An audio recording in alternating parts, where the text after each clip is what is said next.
महर्षि में ही अनुभव ज्ञान से परमाराध्य सदगुरु महाराज की अमृत वाणी।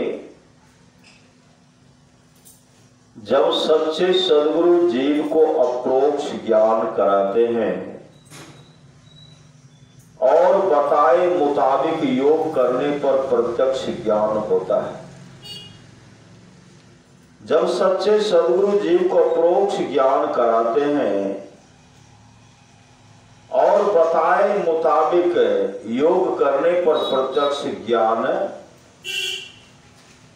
होता है, तब अपने को पहचानता है। अपने की पहचान हो जाने पर ईश्वर की भी पहचान हो जाती है। अपने का पहचान मतलब अपने आत्म स्वरूप को जानना। आत्म स्वरूप को जानना, ईश्वर को जानना।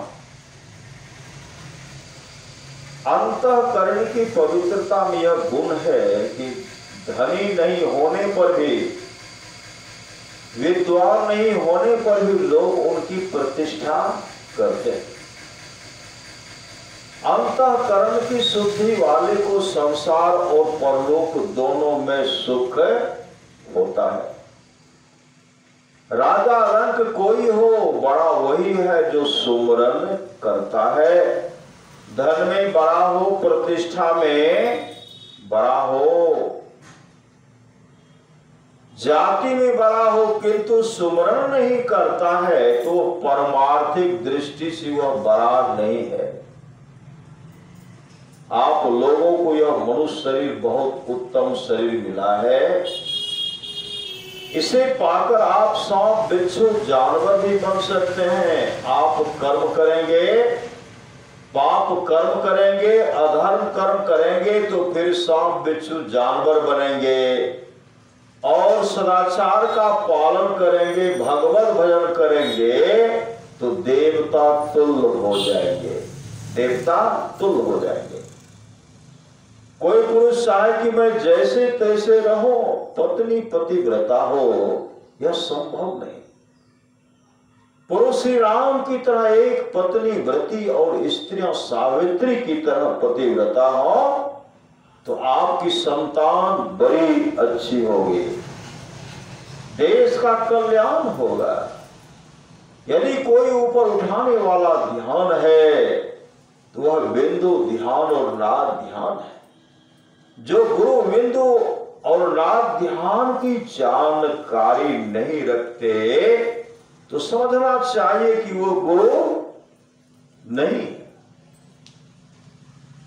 जो कोई सत्संगी गण केवल सत्संग मंदिर में आकर सत्संग भजन करें, घर पर नहीं, तो वे ऐसे हैं कि अभिलाषा बहुत रखते हैं लेकिन परिश्रम नहीं करते। मतलब घर पर भी सत्संग ध्यान करना पड़ेगा।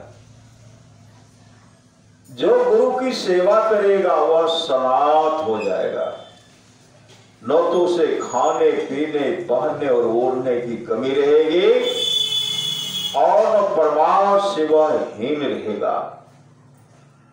ऊपर की पहुंच बहुत कठिन है। श्री सदगुरु, ऊपर की पहुंच बहुत कठिन है। यह धीर धारण करने वाला शिष्य अभ्यास करता रहेगा। अंतर लक्ष्य का पता नहीं लगे तब भी कोशिश करता रहेगा तो कभी न कभी उसको अवश्य पा लेगा। बच्चों की शिक्षा माता के पेट से ही शुरू होती है। माता पिता का जैसा विचार होता है, धीरे धीरे पुत्र का भी वैसा विचार होने लगता है। इसलिए माता पिता का अच्छा विचार होना चाहिए। नदानुसंधान व सब योग लड़कपण का खेल नहीं है। इसका पूर्ण अभ्यास यम नियमहीन पुरुषों से नहीं हो सकता। इसका पूर्ण अभ्यास यम नियमहीन पुरुषों से नहीं हो सकता है। यम और नियमहीन पुरुष भी नदानुसंधान में कुशल हो सकता है, ऐसा मानना संत वाणी के विरुद्ध और अयुक्त भी है। अगर अपना ठहराव ठीक रखा हो तो परमात्मा के नाना प्रकार के ज्योति रूप का दर्शन होता है। जगमग जगमग रूप ब्रह्मांडा, निरखी निरखी ज्योति चले दीजे, कोट भान छवि तेज उजाले, अलख पार लखी लाग लगी जे, छिन्न छिन्न सूरत अधर पर रख। अधर दृष्टि योग की क्रिया करना पड़ेगा, अपने आप को ठहराना पड़ेगा। दो आंखों के बीच में नयन नासिका अग्र है, तहां ब्रह्म को वास, वहां ब्रह्म परमात्मा का निवास है। जो अपने आप को वहां ठहराता है उसका बेड़ा पार हो जाता है, आवागमन से छुट्टी मिल जाएगी। अगर अपना ठहराव ठीक रखा हो तो परमात्मा के नाना प्रकार की ज्योति रूप का दर्शन होता है। तरह तरह का नाना प्रकार की ज्योति भगजुगनी श्री सदगुरु भगजुगनी का भी दर्शन करते होता है। प्रणव तारक तारा का भी दर्शन होता है। परमात्मा के नाना प्रकार के ज्योति रूप का दर्शन होता है। साधक प्रत्यक्ष तरह से देखता है, जिसको इसकी अनुभूति होती है उसकी योग की शक्ति बढ़ती है, यहां तक कि अष्ट सिद्धियों का ज्ञान होता जाता। अष्ट सिद्धि नवनिधि के दाता असवर दिन जान की बताने करते हैं। कहते जब साधक ध्यान करते हैं, जैसे ध्यान बैठते क्या देखते हैं? अंधकार। श्री सदगुरु सब कोई अंधकार नहीं दे सकते हैं।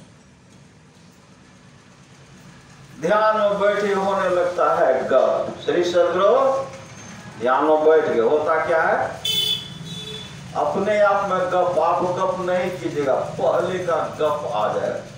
कई जन्मों का बैठिए न, पहले पता चलेगा कहां से कहां आएगा। सोचिए, कहिएगा ये तो कभी इस तरह का बात भी नहीं किए थे, ये कहां से चलाता है। भगवान बुद्ध कहते मनुष्य के पीछे कर्म फल उसी तरह चलता है जिस तरह गाड़ी के पीछे गाड़ी का पहिया चलता है। उसी तरह हम जन्म जन्मांतर तक का जो मेरा कर्म फल है वह मेरा पीछा नहीं छोड़ता है।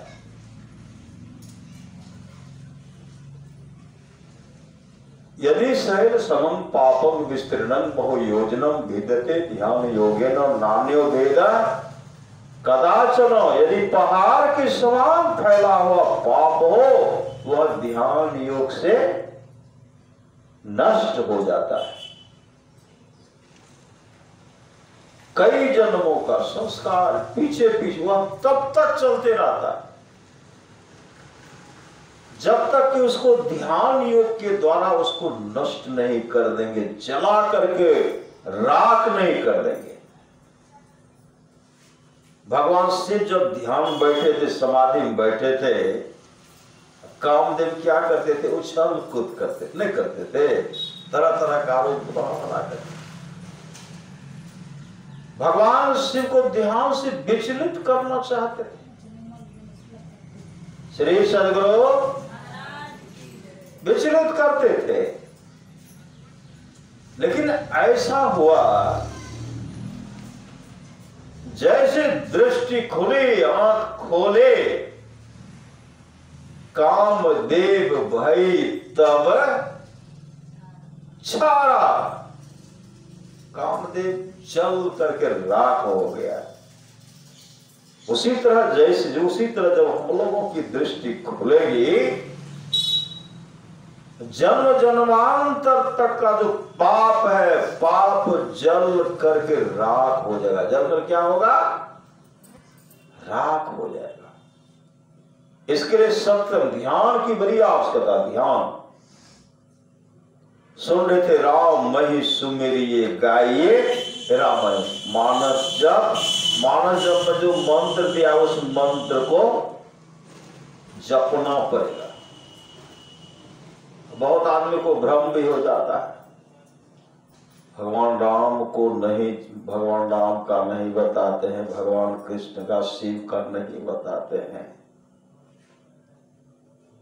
ये क्या बता दिए हैं श्री सद्गुरु? बहुत के मन में संदेह, हमको भी संदेह हो गया था श्री सद्गुरु, संदेह जैसे मन में हुआ। कल्याण संत वाणी अंक था मोटा जैसा, जब निकाले उसमें लिखा हुआ था परमात्मा का असली नाम। परमात्मा का तो उतना नाम है जितना किस धरती पर उतना धूल कण भी नहीं, लेकिन उनमें से 13 नाम का चयन किए, 13 नाम, और नाम में से गुरु जो बता दे उस मंत्र को, उस नाम को जपिए। 13 नाम है श्री सद्गुरु। हे राम भी है, हे कृष्ण भी है, ओम नमो भगवते वासुदेवाय भी, बहुत नाम उसमें है। लेकिन हम लोगों को जो संतमत में बतलाया, यह भी, यह नाम भी उनमें है, यह भी नाम, यह नाम जो दिए हैं यह परमात्मा का असली नाम, परमात्मा का नाम। भ्रम क्या हो गया? रह गया कि भाग गया श्री सद्गुरु। ऐसा कौन दिखलाए? साक्षात परमात्मा संत सद्गुरु, गुरु की प्रेरणा हुई, वह पुस्तक मिला, देखते हैं। भगवान शिव कहते हैं, हे पार्वती, 700 करोड़ महामंत्र है, 700 करोड़। यह मंत्र जो है चित्त को भरमाने भटकाने वाला है। 2 अक्षर वाला जो गुरु मंत्र है वह मंत्र सर्वोपरि है। उस मंत्र जो गुरु बताते उस मंत्र को जपिए, वह मंत्र हम लोगों को प्राप्त है। राम ही सुमेरिये गाइए राम ही, उस मंत्र को अगर जपते रहेंगे, गुणगान करते रहेंगे, राम ही सुमेरिये गाइए राम ही, संतत सुनिए, संत महात्मा की वाणी को, मतलब सत्संग भी सुनिए। ध्यान में आगे बढ़ना चाहते हैं तो कभी सत्संग मत छोड़िए। जैसे हम लोग जाते हैं ना, पहले पढ़ते थे कॉलेज में, स्कूल में पढ़ते थे, विषय था ऐसे से एक तरफ से पढ़ाते थे, अब पढ़ाते थे, विद्यार्थी कोई लिख भी रहे हैं, कोई सुन भी रहे हैं, और सब पढ़ा, सब दिन क्लास करेंगे तो सब ज्ञान हो जाए। अब बीच में 10 दिन छोड़ देंगे श्री सद्गुरु। बीच में क्या करेंगे? 10 दिन विद्यालय जाना छोड़ देंगे। 10 दिन का जो पढ़ाई है, जो प्रोफेसर पढ़ाते हैं, शिक्षक पढ़ाते, वह पूरा होगा? नहीं होगा। 8 सप्ताह साप्ताहिक सत्संग होता है, समय निकाल करके इसमें भी सत्संग कीजिए। नियम बना लीजिए, यहां से पाठ करना है, ऐसे करना, वैसे यहां से शुरू किए, फिर वहां से समाप्त किए श्री सद्गुरु। जब समाप्त के क्या करेंगे? जब बैठे चुप निकले, बैठे चुप निकले सो, कोठा के ऊपर कोठरी हो साहब, जल के आधार आकाशो, उस तत्व का, उसको प्राप्त कर लेंगे, लेकिन सहना पड़ेगा श्री सद्गुरु। कमर में भी दर्द होता नहीं होता है, मन विचलित करवा देता, शैतान मन जो है भीतर में। यहाँ बैठिए, कहां से कहां आएगा काम, क्रोध, मद, लोभ के नहीं वेग सतावे, सब प्यारा परिवार संपत्ति नहीं भावे, सब क्या करेंगे? भीतर में प्रवेश कर जाएंगे। उस शैतान सब है, हार बना देंगे, उठा करके लेके चले जाएंगे श्री सद्गुरु। अभी नहीं करो बादे में, इस तरह का शैतान मन। मन नहीं पकड़ा जाए बहादुर जौन है, करत रे खुरखुंद बड़ा शैतान है। मन का कहन मानिए मन है पक्का चोर, अब बीच नदी में ले जा करके देगा आपको छोड़। तैरने के लिए नहीं आता है। 2008 इसमें हम लोग को बाढ़ आया था, चारों तरफ से हम लोग घिरा गए थे। अब बड़ा बड़ा जहां पुला था पहले पुले टूटता था, पुले से पार होगा। देखिए प्रकृति का प्रकोप देखिए, बिशनपुर के आगे में बड़ा पुला बह गया। श्री सदगुरु बांस भी था नहीं लेता, वैसे उसी जगह पर जहां पुला था पहले उसी को खार करके गिर गए। कहा जे भगवान ने पहले उसी को तोड़ दिया उधरे जहां विचार के बराबर चट्टान पुल को खार करके फेंक के चले गए। दो तो भूत सब उतमत रहता। भगवान बुद्ध के पास एक राजकुमार आया ध्यान भजन करने के लिए। जब ध्यान भजन करने लगते थे वो क्या कहते थे, यह सुख है, यह सुख है। जो बगल बैठे हुए थे,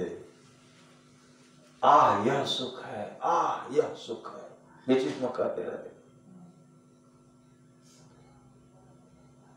भगवान मुझसे शिकायत करते हैं, भंते जो नया जो आया है नया, बीच में हम लोगों को ध्यान बहुत बाधा करते, यह सुख है।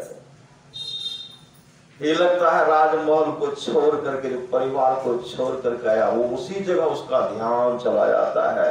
इसलिए कहते यह सुख है। भगवान बुद्ध उनके मन की बात को जानते थे। भगवान बुद्ध ने कहा तुम लोग नहीं तुम लोग नहीं उनको पहचान पाओगे, तुम लोग नहीं जानोगे, करोगे तब जानो।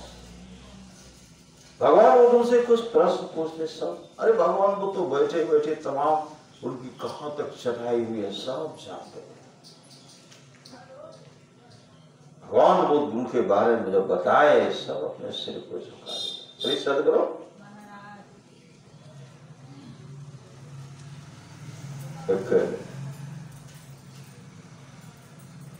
और राजकुमार आ गया।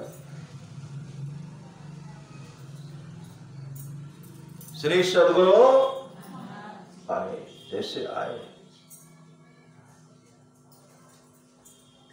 कुछ दिन के बाद कहते हैं हमको मन ही नहीं लगता है। श्री सदगुरु हमको मन ही नहीं लगता है। कहा क्या होगा? काम जा रहे हैं। कहते कहां जा रहे? कहा गहर जा रहे हैं। कहा क्यों? काम अपने पत्नी से पूछे थे कि हम जा रहे हैं साधना करने के लिए। उन्होंने कहा जाइए ध्यान भजन कीजिए, लेकिन हमको भूलिएगा नहीं। तो हमको भूलिएगा नहीं तो हमसे वो भुलाया जाता ही नहीं। हम उनको भूल नहीं पाते। अब बैठते तो वही कहते हैं कि हम कहते कि हम नहीं भूलेंगे, तो वही याद है, इसलिए हम जा रहे हैं। भगवान बुद्ध अपने योग बल से, तुम्हारी पत्नी कैसी है भगवान को जान गए। तो कैसी पत्नी थी उनको तो पता था, धर्म में रत रहने वाली पत्नी थी। तब तो पति को कहे कि जाइए सत्संग में ध्यान भजन कीजिए। भगवान बुद्ध योग बल से उनको 500 महासुंदरियों का दर्शन कराए। कहा देखो क्या, माथा पर हाथ रख दी, योग बल से देखो, देखो क्या देखते हैं। महासुंदरी सब है। कहा तो अपने पत्नी को देखो, इसको देखो कौन सुंदर है। कहा भगवान ये जो 500 सुंदरियां इनके पांव का तलवा में जो सुख है, मेरे पत्नी के मुख में वो सुंदरता नहीं है। भगवान बुद्ध कहते एक काम करो, तुम ध्यान करो, ध्यान करो, तुमको 500 जो सुंदरियां सब तुमको दे देंगे। ध्यान करो। एक रूप का ध्यान जैसे बढ़ाए बताए, ध्यान करने जब लगे, जब उनकी ऊर्ध्वगमन हो गए, सूरत की चढ़ाई हो गए, प्रकाश का दर्शन कर लिए। जो प्रकाश का दर्शन कर लेते हैं, कुछ जानने के लिए बाकी उनको नहीं रखता।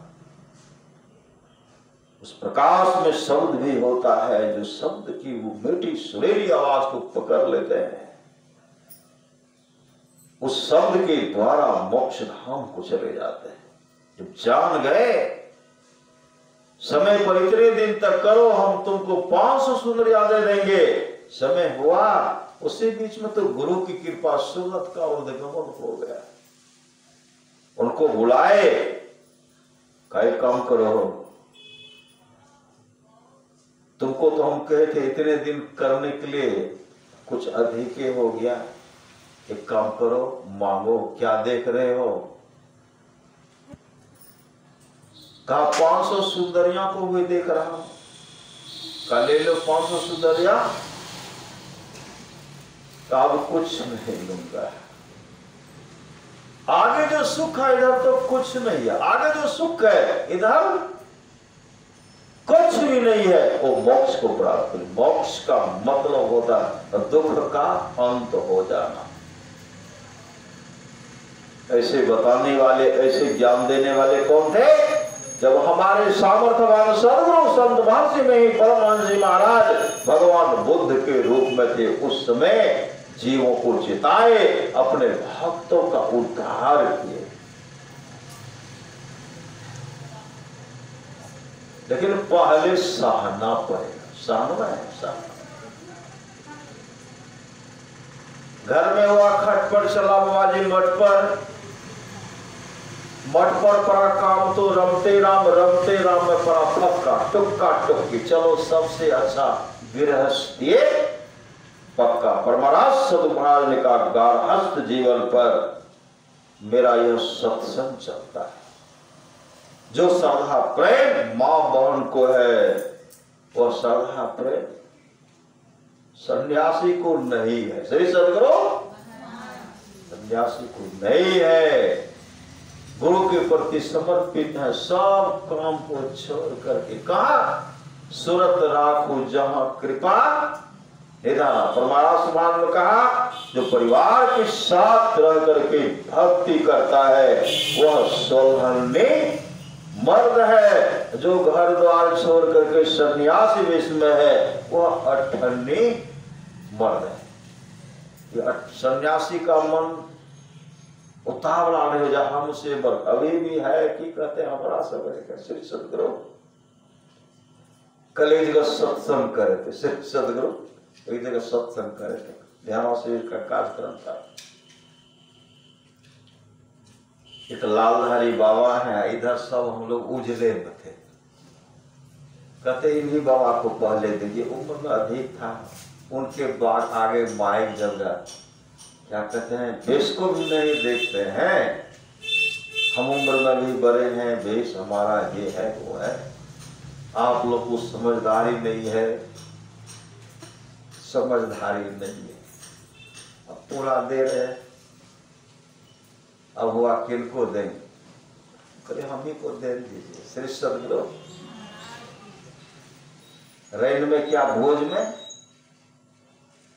में आगे, रैन में पीछे। करे भोजन है, श्री सदगुरु हम ही को दे दीजिए। आधा घंटा बोले तो सब तरह का जो रहेगा, पहला भोज खाएगा सब मिलेगा ना, कुछ बचेगा उसमें। जो जो सामग्री बनाए सब कुछ मिलेगा। अब पीछे खाने वाले को चटनी छूट गया। श्री सदगुरु बड़े भी बनाए थे, कुछ छूट गया। इसलिए सत्संग में आगे रहेंगे। जो सत्संग में आगे रहेंगे सब दिन वो आगे रहेंगे, परमात्मा के धाम में जाने में आगे रहेंगे। कभी संसार में दुख का मुख देखने के लिए नहीं आना पड़ेगा। और बाबा को दिए, सब लीले बाबा को दिए, अंत में उस लाल बाबा को दिए। अब था सबसे उम्र भी अधिक उन्हीं का था, देना भी चाहिए। तो यह जो है ललका वस्त्र पहनिए, उजरा वस्त्र पहनिए, रजाई ओढ़िए, कम्बल ओढ़िए, बोरा का चट्टी ओढ़िए।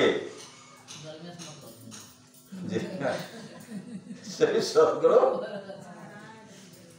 जो करेंगे वही तरेंगे, जो करेंगे तरेंगे। अगर जो नहीं करेंगे, बाबू हो, बाबा हो, राजा हो, महाराजा हो, प्रजा हो, कि अमीर हो, गरीब हो, फकीर हो, भिखारी हो, सन्यासी हो, अगर दृष्टि, अगर नाम जाप आप नहीं कर रहे हैं, मानस जप, मानस ध्यान नहीं कर रहे हैं, दृष्टियों की क्रिया नहीं कर रहे हैं, ज्योति का दर्शन नहीं हुआ, तो बाबा और उजरा वाला दोनों हवा खाएंगे। अब बाबू बाबा, अब बाबू जो करेंगे आगे बढ़ जाएंगे, इधर टुकुर टुकुर देखते रहेंगे। इसलिए सहिए, सहिए, सह करके कीजिए, मतलब जोर लगाना पड़े जोर लगाइए, दम लगाना पड़े दम लगाइए। जो दम लगाएंगे पूरे, राम ही सुमिरिए गाइए, राम ही संतत सुनिए, राम गुण ग्राम ही, बेड़ा पार हो जाए, हो जाएगा। अंग अग्नि हृदय जरे, गुरु से चाहे मान, तिनको जम न्योता दियो, हो हमरे मेहमान। गुरु मानुष कर जानते तेनर कहिए अंधे, महादुखी संसार में आगे जम का फंद। परमारस कहते सच्चा शिष्य वह है जो गुरु को परमात्मा के तुल जानकर आदर करते हैं। हम परमात्मा मानिए, कलयुग में साक्षात परमात्मा, हर युग में, हर युग में, सतयुग हो, द्वापर हो, त्रेता हो, कलयुग हो, हर युग में साक्षात परमात्मा संत सदगुरु के रूप में शरीर धारण करते हैं, और सबके अंदर में परमात्मा बैठे हुए। भगवान विष्णु के मन में अवतार लेना चाहिए, अवतार लेना चाहिए। जैसे रामा अवतार हुआ, कृष्ण अवतार हुआ, बड़ा अवतार हुआ, मत्स्य अवतार हुआ। भगवान विष्णु महर्षि, श्रीमद् भागवत महापुराण कथा है, भगवान विष्णु महर्षि कर्दम के पास गए, महर्षि कर्दम, और उनको जाकर के भगवान विष्णु ऐसे नमन करते हैं, हे महर्षि, मेरा मन करता है कि आप शादी कर लें। वो कहते नहीं, हम शादी नहीं करेंगे।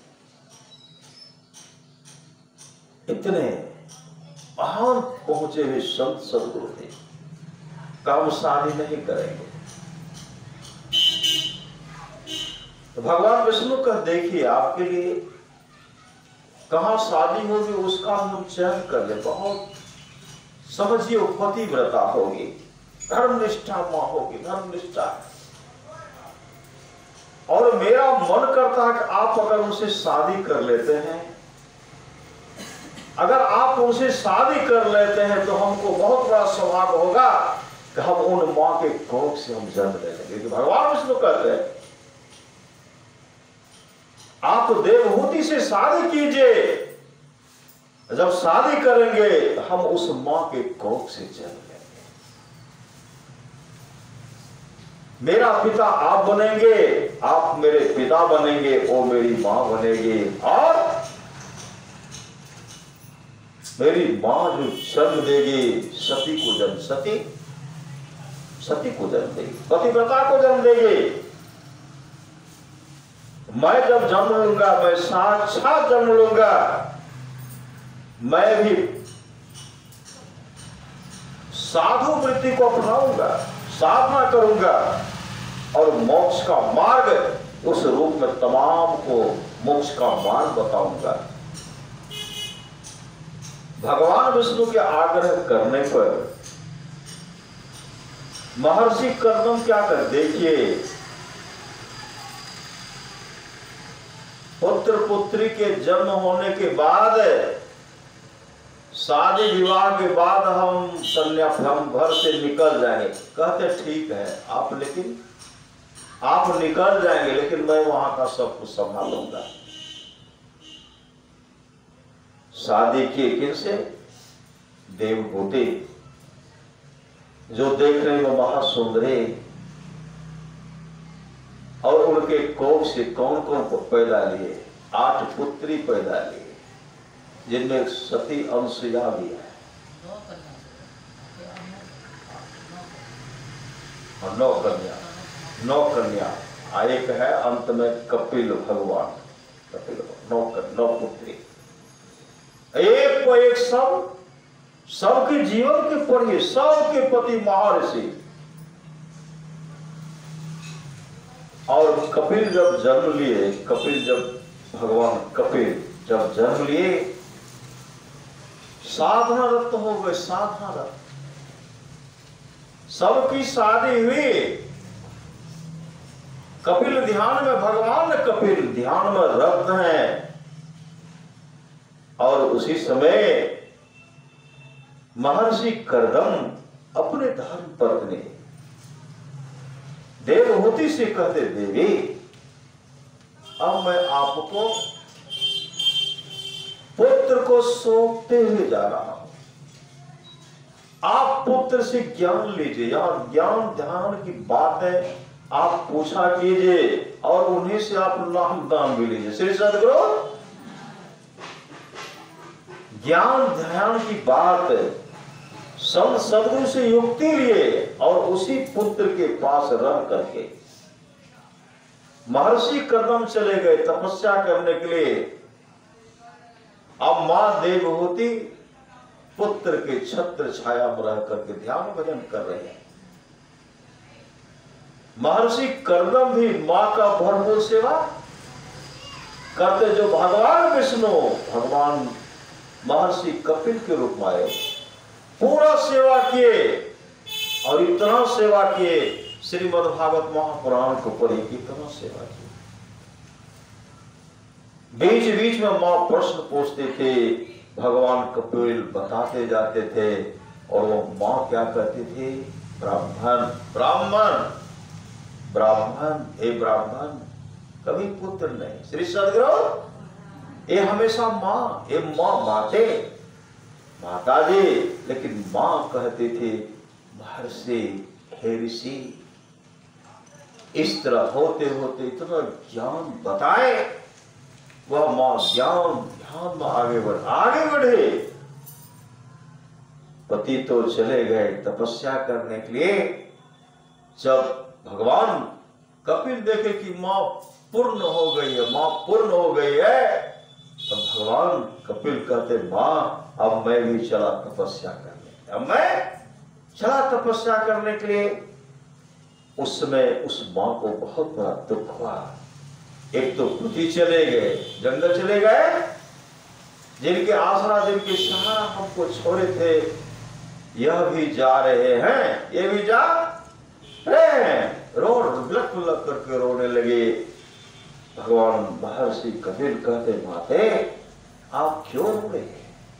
अरे आप तो निर्वाण के समीप, आप तो मोक्ष के भागी हो गए, आप तो मोक्ष को प्राप्त कर लिए। मां चिंता क्यों करती है? पिता भी मोक्ष को प्राप्त किए, आप भी मोक्ष को प्राप्त किए, मां आप चिंता मत कीजिए। और मां देवहूति भी मोक्ष को प्राप्त करेंगे। और भगवान महर्षि कपिल, जो भगवान साक्षात भगवान विष्णु थे, ऐसी तपस्यारत रहे। आप लोग जानते होंगे,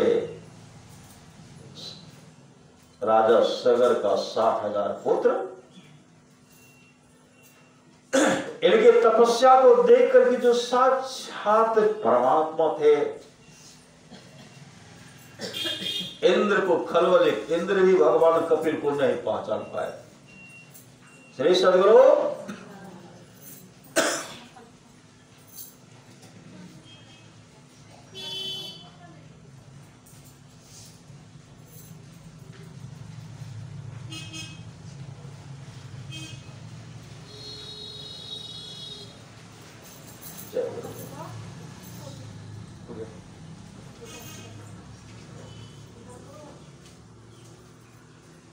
भगवान इंद्र क्या करते हैं,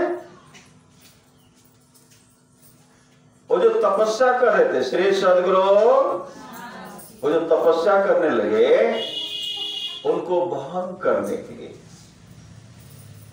राजा सगर क्या किए थे, अश्वमेध जप किए थे। अश्वमेध जप उसको छोड़े। अश्वमेध जप का मतलब होता है कोई उनको रोके नहीं, मतलब विश्व विजयी बनते थे। कोई रोक दिए तो युद्ध करना पड़ता था। 60,000 पुत्र, बहुत उदंड थे, बहुत उदंड, संतों को सताने वाले, मार काट करते हुए चल रहे। भगवान इंद्र क्या करते हैं, आगे में घोड़ा को पकड़ करके कपिल मुनि के आश्रम में पीछे में जोड़ दिए। और जोड़ दिए, भगवान इंद्र छिप गए। 60,000 पुत्र जब देखते घोड़े नहीं है, और मेरा घोड़ा ले लिया, अब खलबली मच गई, पूरे खलबली मच गया। खोज रहे हैं, होते होते इशारा, किसी ने इशारा क्या, देखते हैं कपिल मुनि का आश्रम में घोड़ा जोड़ा हुआ, उसी से उनके पास गए। सगर का 60,000 पुत्र भगवान महर्षि कपिल को गाली बकने लगे, तरह तरह का शब्द का प्रयोग किए, जगाए, तरह तरह का गाली दिए। वो तो योग निष्ठ महापुरुष थे, त्रिकुटी में सूर्य उगे हो, आत्मस्वरूप का दर्शन के महापुरुष थे। आंख जब खोलते हैं, क्या हो गया, चल करके राख हो गया। 60,000 पुत्र जल करके राख हो गया। अब उनके लिए कैसे कल्याण होगा, तो राख हो गए।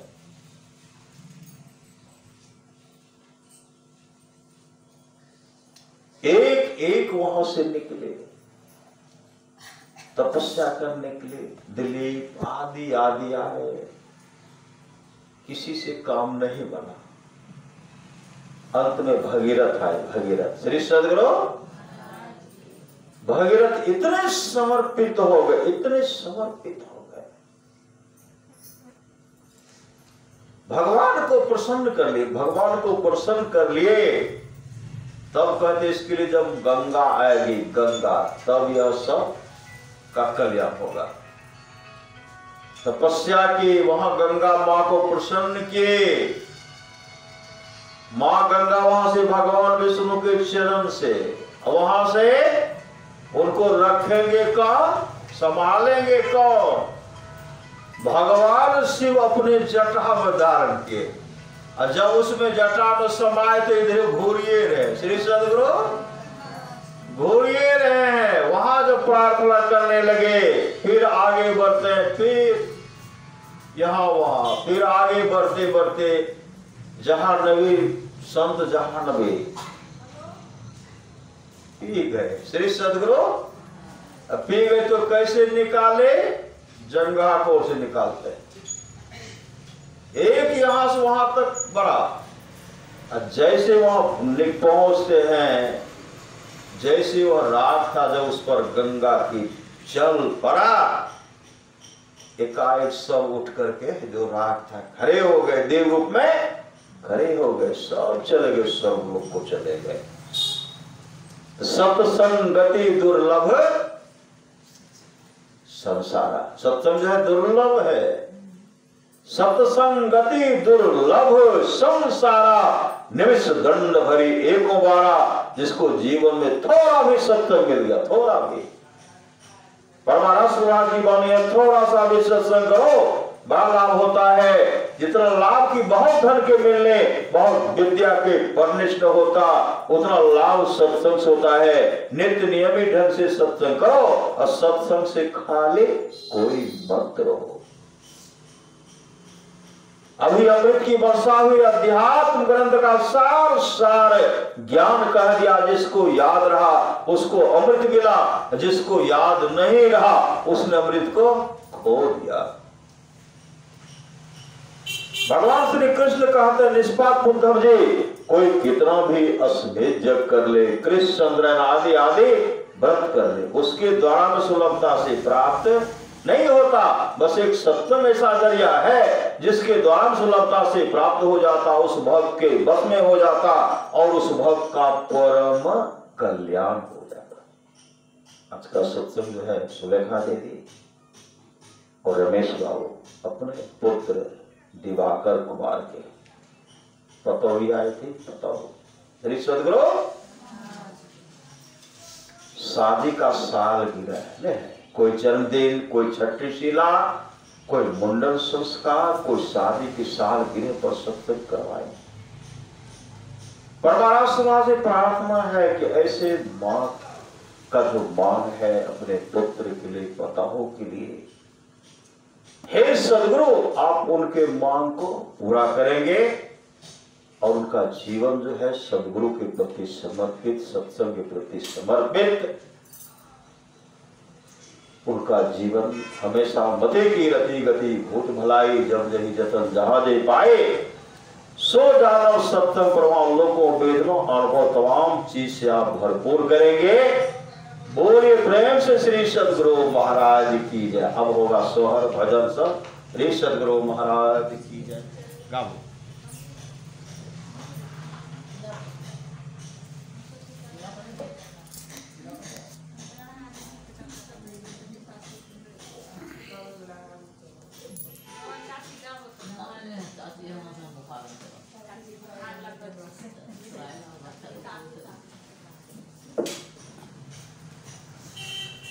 सब गोरा गईते ये नहीं कि हम ही टाक गेली से ना।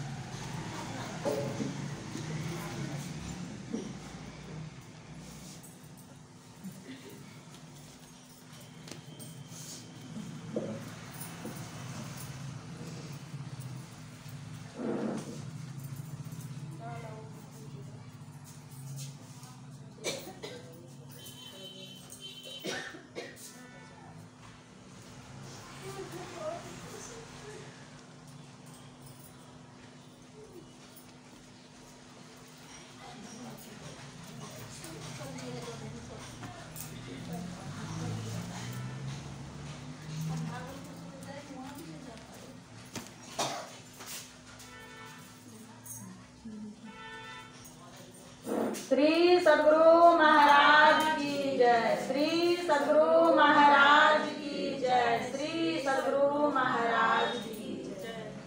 सुख मन जल जल बिंदु जल के लख ले बैया बंद पल के। सुख मन जल जल बिंदु जल के लख ले बैना बंद पल के। तीसर पील में दृष्टि धरे पिंड त्यागी ब्रह्मांड चले। तीसर पील में दृष्टि धरे पिंड त्यागी ब्रह्मांड चले। खुले आकाश भरे तारा दीप टेम हरे अंधियारा। सुख मन जल जल बिंदु जल के लख ले भैया बंद पल के। लख ले बहिना बंद पल के। अनुपम अनुपम चांदन ज्योति बरे तरुण सूरज दिव्य ज्योति करे। अनुपम चांदन ज्योति बरे तरुण सूरज दिव्य ज्योति बरे। अनहद अनहद धुन मीठी सूरत गहे कर दिव्य दीठी। सुगमन जल जल बिंदु झले